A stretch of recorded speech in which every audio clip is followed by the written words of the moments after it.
Wala man lang sinabi yung mama ko na dati, meron po pala akong litrato ng bata ko.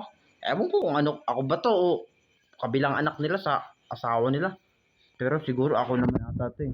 Yan po, ipapakita ko po sa inyo. Kayo na pong umusga. I-action ko lang po yung... Ako po ba to? Para pong si Cookie eh. Ako nga ata to. Okay, sige na. Ako na to. Pangit eh. Pangit yung pagkabata. Ay yung resulta. Pangit din paglaki. Okay, sige. Pangit na. Hindi, nakagana ka. Para ka nakadrugs eh. Okay, nung lumaki naman po ako. Nung lumaki at nung lumaki. Parang nag-drugs. Ay, pusher ang puta. Ay, hindi din na. Magkakaiba yung mga mukha, no? Nung bata pa tayo, syempre, magkakaiba talaga. Habang lumalaki tayo, itsura natin ay yung iba. Ngayon, pangit pa din. Ano ba to?